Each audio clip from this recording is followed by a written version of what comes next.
Welcome, everyone, to Signature Move. It's Bobby. And I'm Alex. And here we're going to talk about our review for Raw. Mm-hmm. So, welcome, everyone. This is our Signature Move podcast. We talk about everything that's wrestling. You can catch us on Facebook, Twitter, and YouTube. And you can also download the CastBox app if you want to listen to us there.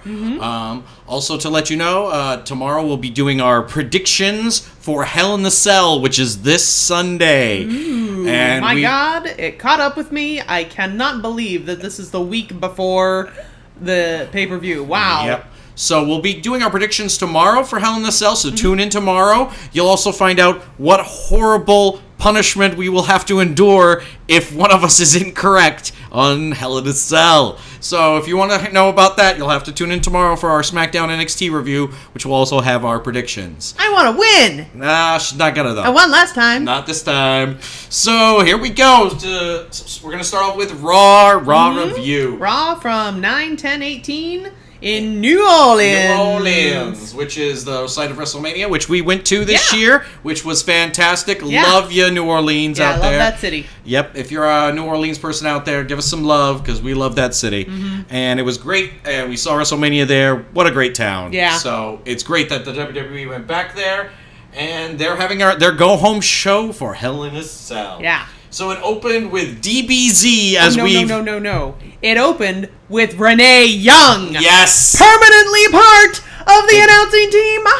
Big news. Big news. The first woman to finally break into that boys club. Boy, am I excited to have her on the team. Yep. The first female announcer on Raw, and it is just fantastic. Well, permanently on Raw. Yes, they've always had guest women, but this is the real deal. It's the real deal. Yeah. And I can't think of a better person for it to happen to. Yeah, supposedly Coach has been moved to like the sort of pre-show sort of thing, which I think he'll be better suited for, honestly, because he used to do that sort of thing with other sports shows. Yep. So, you know. So we're glad to see it, and congrats to Renee, and it'll be a breath of fresh air. It's going to be such a different dynamic on Raw, and it already was. Yes. Already was. So it's interesting. We'll talk about it. I have my opinions, but we'll see.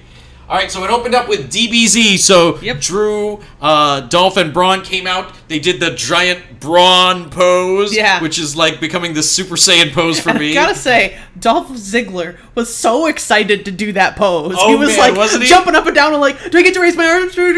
Yeah, Braun! Yeah, he is. He was so excited. Can tell who's having the most fun in this triple. Oh, yeah. Team. It's definitely Dolph Ziggler. Well, he knows that it's kind of a notch higher than he probably would have been hanging out with those two. His career this year is taking off. Yeah. It's crazy. Yeah. Who knew last year? I remember last year we were talking about Dolph. Oh, he's going to re-sign that contract. He's going to be a jobber. And the exact opposites happened. So a lot of people are like, oh, WWE's predictable. Sometimes they're very not. So that was crazy.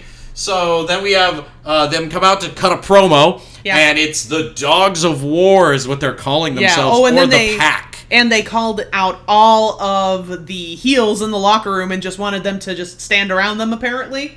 I don't know. It's interesting how creative just assumes that all heels will get along with one another. Yeah, it's never. I'd love to have that dynamic, but they usually not to the end of the match or something if there's going to be a twist. But heels all seem to love each other because they're, hey, you're a heel now. I like you. And then I suddenly like you. Yeah, like with Elias's music. Do you ever notice that? Like a heel, everybody hates his music until they turn heel, and then they suddenly love his music. Now it's melodious tunes all of a sudden. Well, maybe it's like high school where like you don't like that depressing music until you're depressed. You know, what's that depressing band? Emo stuff? Yeah, like, do you know a depressing band? I can't think of it off the top. See, I never listen to depressing music. That's how I'm a very positive individual, so I don't know those. If you want to post one of those, that'd be great. Yeah. I don't know any depressing bands. Good depressing music bands. But if you know some, I'll give a listen. Why not? Oh, just to get bummed out? No, it won't bum me out. Okay. I'm gonna say, if I come home from work and then you're on the couch sobbing and listening to sad music, that's gonna be like a relationship changer there. No, it's not gonna be me. But I want to know what it's like. I've never done it. If you've done it out there. So, Dogs of War, or the Pack as they're calling themselves. Yeah, I'm not sure what name, because they said them both. So I think Dogs of War, because that was repeated again later on in the show. Yep. That's the name that they've decided on for this little stable here. Yep, so they're, even though we are going to call them DBZ, because that's their initials, and it's a cool name. That's cool. Dragon Ball Z. Yeah. So they're going out to do that. They came out, pretty much called out the Shield, and the Shield arrived. And I was interested. I'm like, man, are they going to let the Shield just run rampant over all these people? That would not make much sense. Well, let's be honest. Everybody that surrounded the ring there, I'm sorry, but they have zero credibility. Oh, AOP? Come on. Yeah. How have they been treated in their time on Raw? They're two big dudes. You can't deny their size. But they don't really have a lot of credibility. I don't know. I'm just saying, like, the whole locker room, other than the three that were in the ring, I'm like, oh, all the other heels are kind of jobbers right now. Or, like, in a muddled storyline where they don't know what they're doing with them. Man, the heels on Raw. It's not looking good. The heels on Raw just need something behind them. Maybe they need this storyline. Maybe it'll make them a little bit more credible. I don't know. I don't know, because the Shield then proceeded to take them out. I will give them, they didn't take them out with just being the Shield, which I thought would have been ridiculous. Yeah. But they brought Dean Ambrose. I like that it was him who did it, because he's that wild man. Brought in axe handles, and they went to town on them with axe handles. Yeah. So literally, he was giving them like double and triple and single axe handles, but not the wrestling move. Not the wrestling move, but the actual axe handles. And they kind of cleared the group of jobbers to eventually chase the Dogs of War. I was going to say Wolf Pack. That's a different. No, too sweet. That's not those guys. That's a different Wolf Pack. That's a different. No, different pack. W-O. Yeah. Anyway, no. So, yep, they chased them out of there, and Shield stood tall there for a bit.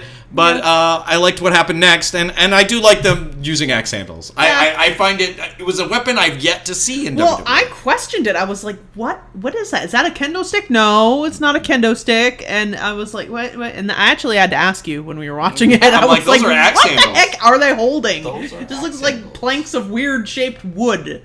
But anyway.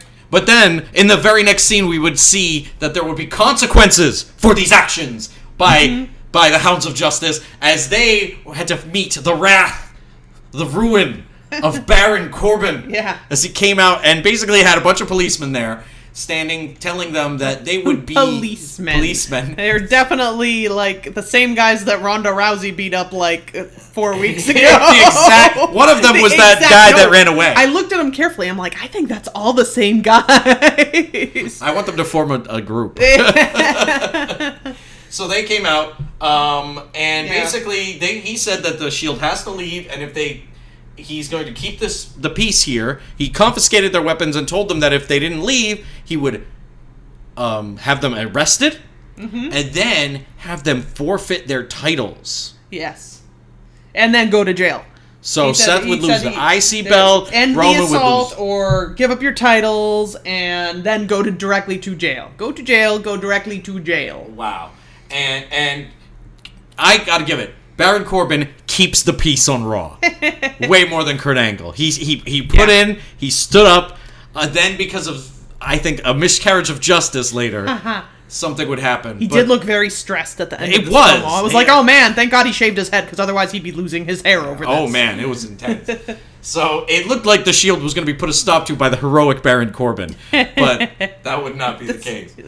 That's not the story. He's not a hero. He is here's where I had a problem. Is at one point though, after this, they check their weapons, if you will. It cuts back, and Renee says, "Well, they better check it themselves before they wreck themselves." And I was like, anybody else delivers that line, it's bad. It's bad. But because it's her, it's kind of charming. It's adorable. But the point is, it's not. Don't say those lines anymore. I'm sure that was Vince. You know, say check yourself. It's such a 90s line. Oh man, I liked it. We're going back to Fresh Prince of Bel-Air times with that one. Okay, Renee. And then we get a match. We got our first match of the night is Nikki versus Ruby Riott. Yeah, and we saw earlier, it was funny because they showed this clip and they were like, and a WWE.com exclusive. And then they showed the entire clip. I was like, well, it's not so exclusive anymore now, is it? See, and this is what I had a problem with, because it's stuff like this, and also in the previous segment, Braun showed everything that happened in the past 3 weeks of this feud. And this is my complaint in general for this Raw, and in Raw in general. There are too much recaps. Oh my god. Recap. Yeah. Oh my god. There were not very many matches on the Hulu version. I'm sure there were more matches if you watch the full 3 hours, and we'll go back and see some of them because we want to see more matches. But man, for the Hulu version that we watch, which is usually an hour and a half, man, there were not many matches. Oh, man, there was only 3 matches, and one of which was a 2-minute match, the match that we actually are just about to talk about. But, yeah, I had a major problem with that, too. I'll continue my discussion of that throughout. But in general, too much recap. I'm of the thing, if you didn't see Ross last week, too bad. You gotta catch up with the story. I don't like this. I mean, you can recap a little bit for fans to get them into the story, but I think there's something to be said of, must-watch TV and can't miss. I don't know. Maybe it's we live in the view at any time era. Maybe, I don't know. Maybe they're just assuming that since this is the one, the go-home show, they have to be like, no, now we really have to recap everything because some people only watch this one and the pay-per-view. Which, who's doing that, really? Yeah, I don't know. If you're a true fan, you're going to be watching the whole thing. Oh, such a better Raw last week. Mm-hmm. But anyway, so we had Nikki versus Ruby Riott. Yeah. So I was excited for this because I haven't seen Ruby fight in forever, and I think that she's a great wrestler, very underused. Okay. So they came out. Ruby had a long hairstyle now. Now it's smoking the... I put this, she looks good, but definitely very less punk.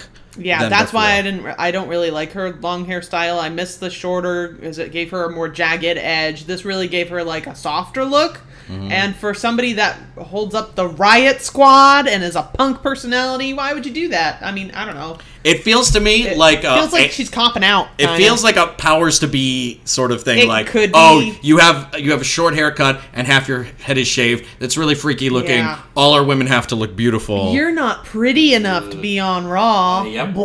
I definitely get the powers of be probably. Yeah, don't like that. Anyway. I mean, if we're wrong and she wanted to change it, good for her. But it feels like not her decision. Yeah. I'll just say that. Okay. It doesn't feel like her decision. So what did you think of the match? I thought it was an alright match. It was too short, though. Way too short. Once again, almost every single week we have one women's match that's good and then one women's match that's too short. I think the problem I had with this match... Why can't we do both? I think long match. The thing I had a problem with this match is that the shortness of it, like you're right, but also I felt like there was not enough commentating about the match. At one point, and this is, I hate to say this, Renee was going through this whole thing where she was trying to spout out I think 50 words of dialogue in 2 seconds. She was just talking about the Bellas and their shows and everything and trying to compare it to Ruby Riott. And she didn't get it finished, and Michael Cole's like, all right, let's go on to the match.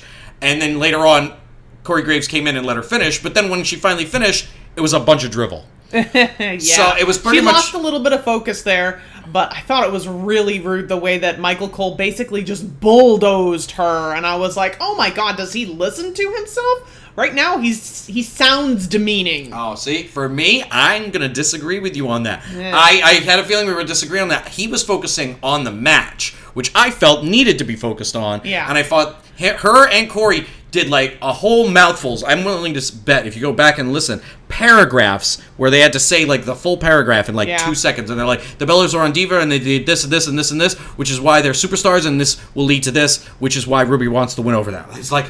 Oh my god, can't. They were definitely too talky, but I feel like Michael Cole could have done a different way of doing it rather than just kind of overbearing them and just shouting into the microphone like, "Oh my god, did you just see that move?" I'm like, "Shut up, Michael Cole." No, I disagree. I want to hear about the moves. I want "Oh my god" at my moves. Yeah. I don't want all that talkiness. Yeah, I don't know. We're gonna agree to disagree on that one. Yep. There was a disconnect. It's never going to be the same now. We're disagreeing for the problem. Was it the first time on our show? I don't think so. Oh, probably not.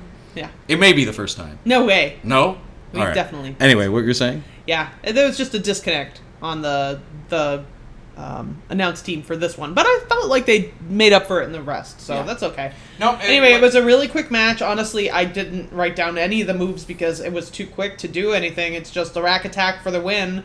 Bella goes over, kill surprise. Yeah. So Nikki beats Ruby when Ruby kind of really needed a win. Oh, yeah. She really needed a win. And the Bellas win, once again, just proving what I said last week, that they are going to push the Bellas to the roof at the expense of their current talent for this one match in which Nikki Bella is going to lose. And who knows how long they're going to stay. So it's like, just get these Bellas out of here. They're killing the talent. They're killing me, Smalls. Yep.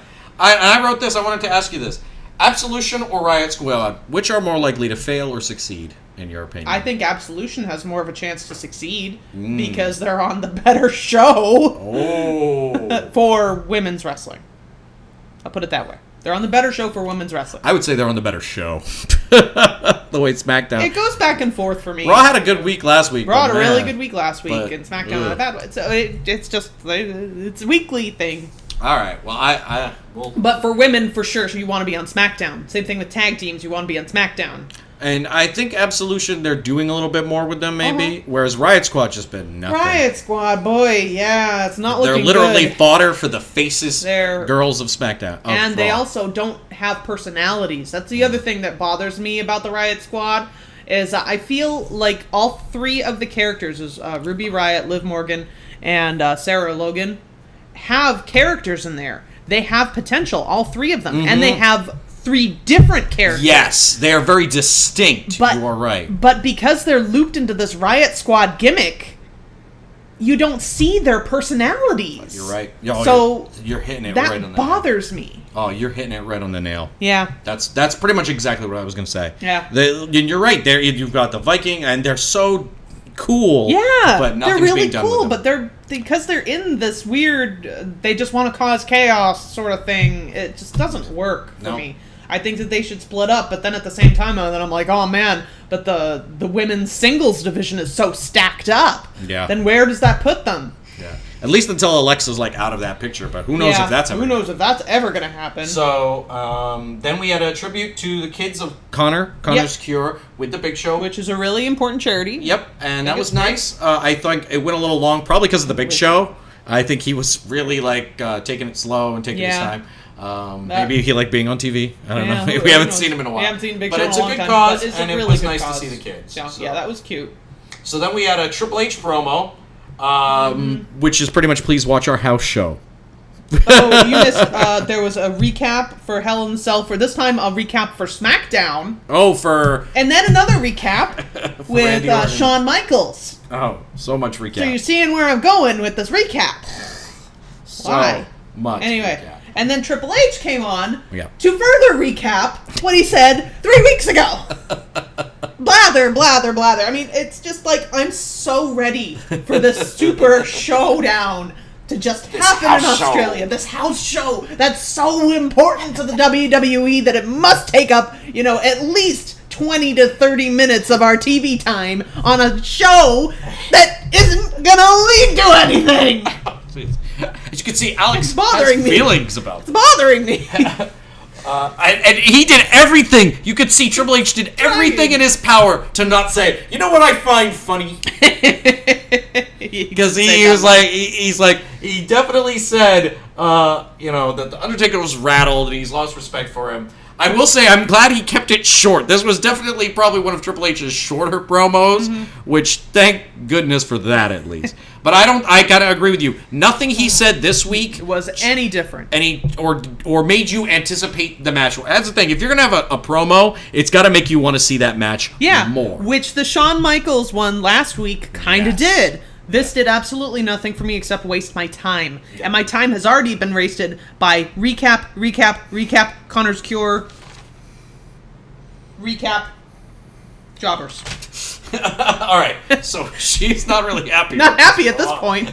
All right. So then we had the B team versus Drew and Ziggler in the rematch for the tag team champion. And their what do you call it? Rematch? Your complimentary rematch? Complimentary rematch. Is that what it is? I'm getting the words wrong because I can't think of it. Complimentary rematch. Like, here's your bread, here's your wine, and your complimentary rematch. Oh, your rematch clause. It's a rematch clause, is what you meant to say. Your mandatory. No, it's mandatory rematch clause. Not your complimentary rematch. Like, you've lost your title. Here you go. Here's breadsticks and a rematch. They're going to need something complimentary because B Team isn't going to go anywhere. Oh, man. Anyway, B Team versus Drew and Ziggler. Yeah. You can tell Vince wanted B Team to be the New Day. Oh man, they're just doing that B Team, go, go, go. Well, it's just not that, like, they're even using the moves like I corner, I tag you, I do a thing, I tag you, and they're doing that little thing. I'm like, wow, he really wants to recreate New Day. It's not gonna happen. No. I like these guys. I do like, I can't even remember their names now. Axel and Bo Dallas. That's it. I love Curtis. I like Curtis. I don't say I love. I like Curtis Axel and I like Bo Dallas. I like what they're doing with them. I don't think they should have that high a ceiling. I think their run to tag champs should have been longer to take for them to get. Yeah, to make them more underdogs if you were going to really do I think it should have taken longer, and I feel like this getting the belts right away was a bad idea. Yeah. And for me, I like them, but they're not New Day. They will never be New Day. No. Okay, so how about this for a little scenario for you? Hit me. What if the B Team goes heel? Because, that B team, go, that is annoying at this point. I'm ready to, like, push them away. I don't think it's going to happen because they've been the Mizanites for too long. The Mizanites.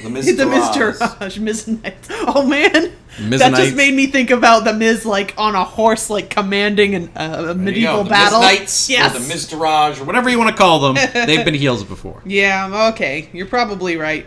So... in case you're wondering, they lost to Drew and Ziggler. Yeah, Drew was dominant. Like, every time he came into the ring, both guys couldn't stop him. Yeah, he gave Axel a mean kick, and he fell just to the outside, and I'm like, he fell down. He's not getting back up. Oh, no. Oh, yeah. Oh, no. And they pretty much hit him with he has a move called the Glasgow Kiss. I was like, ooh. That's the headbutt. Yeah, look good. Yep, that's what they call headbutts in Glasgow. It's a Glasgow kiss. Really? That's where, and then that's why dude guy's saying it. Oh, I like it. Man, I'm not forgetting names today. Like Drew. So, but 1, 2, 3, easy peasy win for Drew and Dolph. Yeah. They pretty much dominated, set up their finisher, win. Yep, quick, exactly, quick. But then immediately, right after the win, they get jumped. Yep. By, of course, the Shield. Yep, and they beat them up and stand tall, which begged the question, are the Shield going to, in fact, go to jail and lose their belts? Is Seth Rollins going to be stripped of the Intercontinental title? What will Baron Corbin do? Will this be interesting? Probably not. So let's find out. So then we're reminded of the Hell in the Cell, which I thought this package was great. This was one of the packages tonight I was okay with. This was, I'll say, a review of something that I wasn't expecting to happen because I, of course, didn't remember that it was the 20th anniversary of the crazy match between The Undertaker and Mick Foley that shattered, the glass ceiling, if you will, for cage matches like this. I mean, really, it was a great package. I loved the music that was in the background. Oh. Like, just some of the things they said, like JR. Man, when you hear some of the things he says, you're like, wow, I miss that guy. Yeah. The one thing he said is he's like, this might very well be the last structure these two men see before they wake up in a hospital. I was like, wow. What a line. Yeah. That's great stuff. Yeah. And, like, I'll put it this way. When he said that, and then they're showing everything, and showing and talking about how Mick Foley did anything he could to get over. I got goosebumps. I got goosebumps during this. Yeah. So wow, good This was really one of good package. It was like Lord of the Rings music playing behind it. Like it was just made it seem so epic, and like to see Mick Foley break his body like that, just crashing from the top of the Hell in the Cell down through the table, and then again through the cage itself, and then on to tax. You're like, oh my god, when does it end? Yeah, like a lot of people talk about how they're like. You hear this so much, it's a cliche almost, where they put their blood, sweat, and tears into something. Yeah. Mick Foley literally put blood, sweat, and tears into becoming, one of the most top superstars. Yeah. And he didn't do it through saying some catchphrase like Austin got over, or just being charismatic like The Rock did. Although he was, but that's not what ultimately got him over. Yeah. It was doing something. He was putting his body on the line in probably one of the most dangerous things you could ever do, and he risked it all. And you got to give it to him. It paid off. Yeah, that's just an amazing thing. Looking at that video package was like, wow, it makes me want to watch that match again. So then you had Corbin talking. We cut back to backstage where Corbin was going to now punish Seth and Rollins for their Seth Rollins and Dean Ambrose. Oh man, names today. For their blatant disrespect of him, and just in general, he was going to have them both arrested. He was upset. Seth was going to lose the IC title, but then Seth brought up I forget what it was, but it was some random law in New Orleans where he could have him arrested for false. Oh, it was not a random law. It was basically saying that Corbin last week lied when they were arrested. Yeah. So that's falsifying records, whatever. Yeah, something like and that he was going to have Corbin arrested. Yeah. Which I was like, oh my god, the GM is going to get arrested. That's never happened. They've never reversed it. I think maybe Vince got arrested once, Vince McMahon. But they reversed it so that Corbin was the one that was going to get arrested. And I love that Corbin weaseled his way out of it. Oh yeah. And then basically said, "No, okay, you're cool." See, that's the thing. Corbin's a fair man. You just have to kind of have something over it. Well, yeah, exactly. You just have to have leverage. Yeah. And then Dean Ambrose also gives the best crazy face in the industry right now. Oh my god, when he was talking to that sheriff afterwards, it's so funny. I'm like, I didn't get that. And then Dean was talking to that guy about, I guess, breaking a speed limit or something or whatever. And it was supposed to be a joke, but it's not a... Speed limits are no joke, Dean Ambrose. It sounded like he was trying to get himself out of a ticket. That's kind of what I got from it. Look, I want to talk about this. This is important.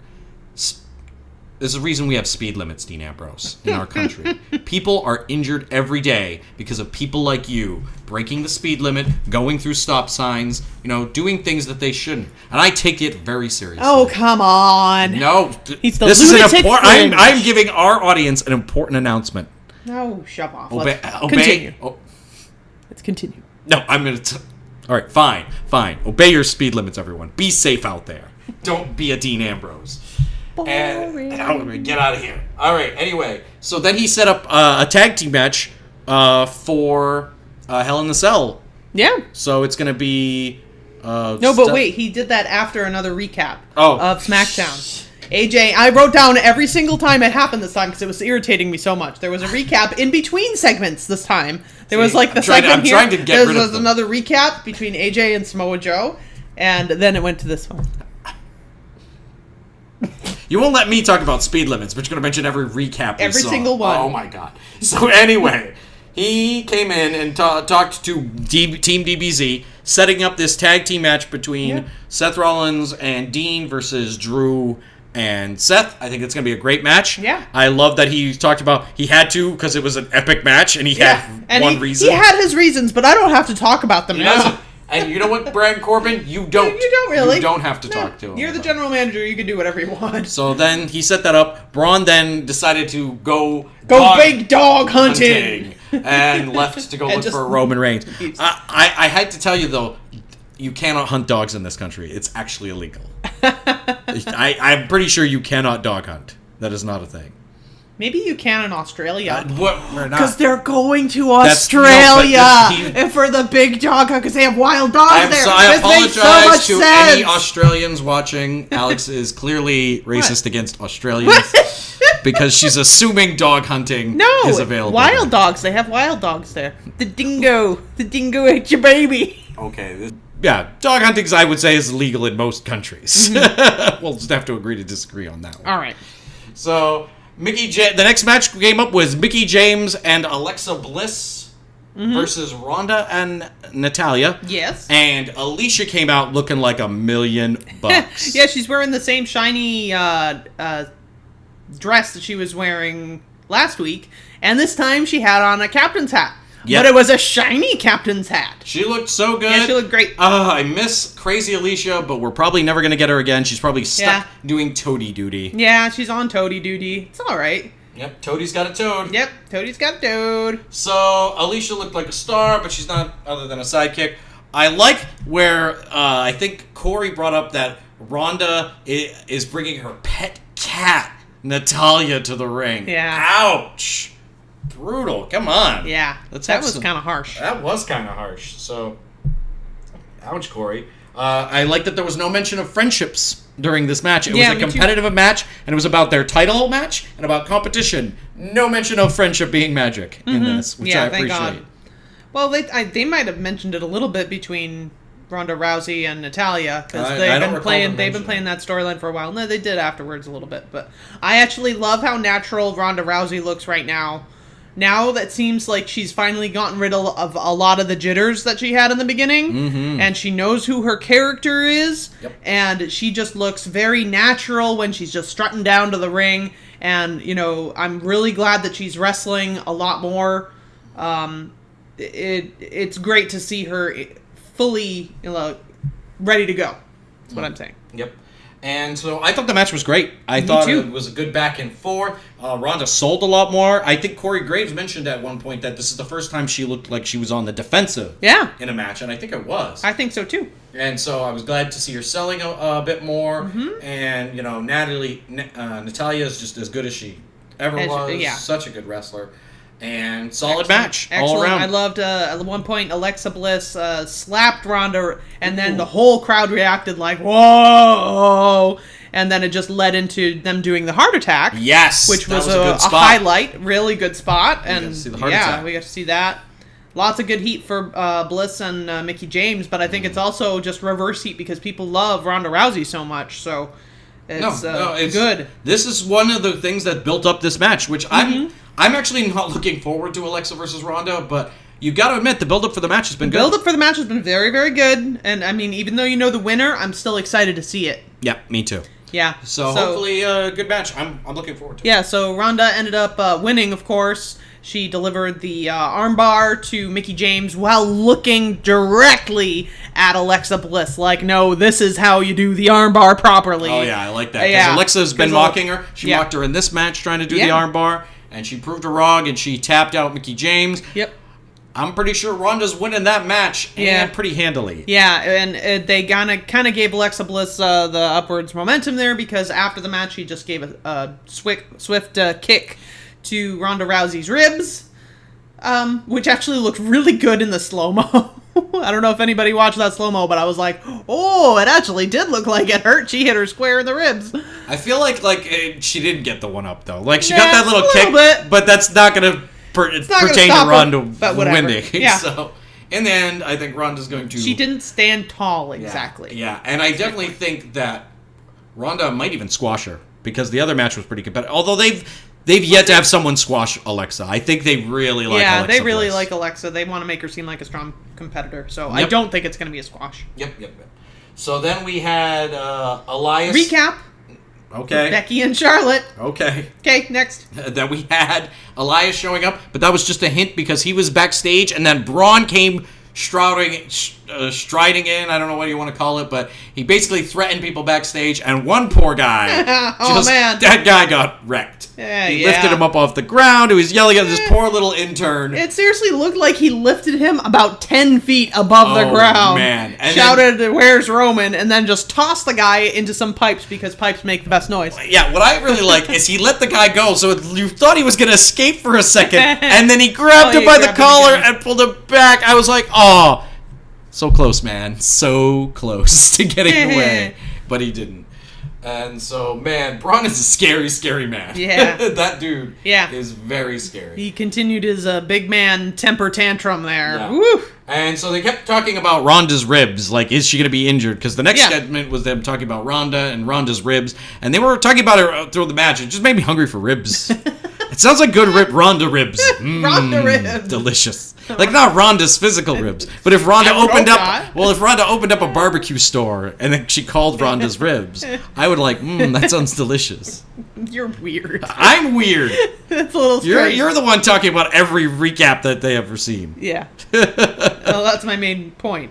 Is that they had Look, I think that safety is an important feature, and you should stop at every stop sign. Is what I'm saying. Anyway, Ronda had a really good line in this. Why are you ignoring me? Don't ignore what I'm saying about safety. What? Okay, so Ronda then had a good line. Ronda had a really good line. She says, "On my worst day, I'm still the best." And at that point, I cheered because I was like, "Yeah, winner!" That line's great. Yeah, anyway, love her. I hope that she makes that her catchphrase. Yeah, it could be a catchphrase. On my worst day, I'm still the best. And that's all she said and ran off. Yeah, basically. Yep. And then we had more Braun Strowman just coming backstage, and I wrote down that he's like Godzilla, and everyone's fleeing from him. He comes in. At one point, I saw one guy go through the door, and I'm like, oh, you would have been fine. You didn't need to run through the door. And then I see Braun grab the trash can and throw it right where that guy would have been standing. I'm like, I would have been hit by that trash can. Had I been that guy. So, you know what? To that guy who went out that door, smart man. Because I would have been hit by that trash can. And then he just pretty much roared at everybody, and they fled the scene. Like you do when Braun's coming. Then we had an actual Elias segment. Yes. And this was really cool. Not really for Elias. I was like, was it? No, not for what Elias was doing. Yeah. Because once again, Elias is just redoing the same thing. Yeah. Has he wrestled in a match? I haven't seen Elias wrestle in forever. Maybe they've been cutting it. I don't know. But it was not great. But Mick Foley came out to interrupt him, looking good, I feel. Yeah. Mick Foley looked really good. He looked like he's been slimming down a little bit. You know, he's still a big guy, but maybe he's doing the DDP yoga or something. That's what we always assume. His beard was nicely trimmed, and his hair, thank God, his hair was well cut. Yeah. So in general, he didn't look like a hobo, which was an improvement from the last time we saw him. In general, he looked good. Just honestly, and like I like how they just talked about what he did and how it's the stuff of legend, and it is. Yeah. Everything that... I thought it was cool that Elias talked about, like he was a kid when he saw that match 20 years ago, and it kind of changed his life. You could tell that he was talking truth, which I always say that makes for the best segments. And then Foley just started talking about what it felt like that last night, and I got goosebumps again. Yeah. Wow. He still is one of the best promos in the business. Yeah. He came out, and he had such electricity when he was talking. Yeah. And he talked about electricity and if he could put it in a bottle, yeah, like how it would felt that night and how he got up. Even though, it was supposed to be the end of the match, he got up, continued, to force his way. And I love he has a line where he said that he felt more alive when he was almost dead. Yeah. That is a good line. Like, that's the one I'm doing it right now. Yeah. It gave me goosebumps. And Mick Foley's still the best. Still really got it. As far as a promo, but then again, he's talking about one of the biggest moments of his life. Yep. So but you could feel the passion there. Yeah. And it was amazing. And it all led to him being announced as the guest referee for the Hell in the Cell match between Braun and Roman. Good stuff. Yeah. Yep. That great. It makes me look forward even more to the match. Yep. I was looking forward to it before. Yep. So then we went... Bang, bang! Bang, bang. Sorry, just had to do that. You had to. All right, so Braun then went to the ring to confront Roman Reigns. Then Roman, this was a very short segment for the final segment, I thought. He went out, talked about Roman Reigns, this, that, and that he needs his allies, which he's been already saying. Roman didn't show up. Then you see Roman standing on the announcer's table way in the back. Braun goes to chase him, gets attacked. Roman, Superman punches him. Samoa drop through the stage. Roman stands tall on Raw. I think I know what you're going to say. I want to see if you're going to say what I think you are. No, I just my notes just read Roman stands tall? Huh? But then again, I remembered, oh no, it's Roman Reigns. He just wins. Yeah, I thought from your reaction that you were going to be like, oh, Roman stands tall. That means Braun going to win the Universal title? Yeah. And I've seen some people... some other people debating that, and some people theorize that he might be losing it, but no. I can tell you right now, I don't know what you're looking at. Maybe if they're looking at betting odds, I don't know what they're looking at. But I don't look at that stuff. Yeah, we don't look at the betting odds. We like to be kind of cheating. Yeah, we like to keep it fresh and pure with our reviews here. So in general, even though the standing tall rule is that Braun should win, do you think Braun's winning at that Hell in the Cell match? Hell no. Hell no. You think Roman's going to stand tall? Roman will stand tall. It is very dangerous. Yeah, it's very dangerous to bet against Roman. Yeah. We'll find out. We'll give you our full predictions tomorrow on Hell in the Cell. But right now, maybe I will change our mind. Who knows? We're very unpredictable, but I highly doubt it. So I'm thinking Roman standing tall. Yeah. So despite Roman standing tall this time, I think he's going to stand tall again at Hell. I could also very well see there being shenanigans happening, especially with the special guest referee, blah, blah, blah, blah, blah. But I don't see that strap leaving his shoulder. Yeah, Braun might not even lose, in a traditional sense. I don't think he'll lose in a traditional sense. Like, he might maybe bring down the Hell in the Cell itself, and that causes the match to just end. Because the Hell in the Cell... What if he breaks the Hell in the whole brings the whole thing down. Well, where do they go from there? What are they going to do next year? I don't know. But Braun then you can't have Hell in the Cell anymore. No, you can. It's just, nobody's as strong as Braun. We've seen him bring down, whole, walls. He's brought down stages. The next step is the cell itself. He's going to flip the cell. I hope he brings his grappling hook. That'd be great. That would be great. And that's how he takes down the cell. I wanted to see the grappling hook and then just push it onto the top of the cage and then crawl up there. That would be great. That would be great. So that's pretty much it for our Raw review. Tomorrow we're going to review SmackDown and NXT as well as have our predictions for Hell in the Cell. But what did you rate Raw this week? Oh, ratings for Raw. Yeah. Here's the thing. Despite it being very recappy, I did like some stuff that happened. I did like the Ronda stuff. I like that end stuff. But there was a lot to dislike, too. So I'm not going to say they broke even. I think it was a little worse than last week. I'm going to give it a 4 out of 10. Oh, I gave it worse than that, for sure. Wow. No, I gave it a 3 out of 10. Ooh. And really, the Ronda stuff was practically it. The Ronda and seeing Mick Foley, those kind of segments were probably the only things that I really liked out of this. I'm sorry. No, I will say it's probably below their average. Which, if we're doing 5 as even Stevens, I was disappointed would say it was a little with the below. Majority of tonight's show. I look at all the beginning stuff and I'm like, bad. Oh, there's a good one. Yeah. So hopefully next week they'll have some big matches after Hell in the Cell. After Hell in the Cell, we'll see. We'll see. But in general, not a great Raw. But like I said, tomorrow we're going to have our SmackDown NXT review as well as our predictions for Hell in the Cell. You'll find out, what the punishments are going to be for if we're wrong. And we are also going to do another Mae Young Classic as well. So we'll have a little short Mae Young Classic review of the Mae Young. Mini-sode. Yep, so little mini-sodes. So I hope you enjoyed it. We'll see you tomorrow and wrestle life. Bye.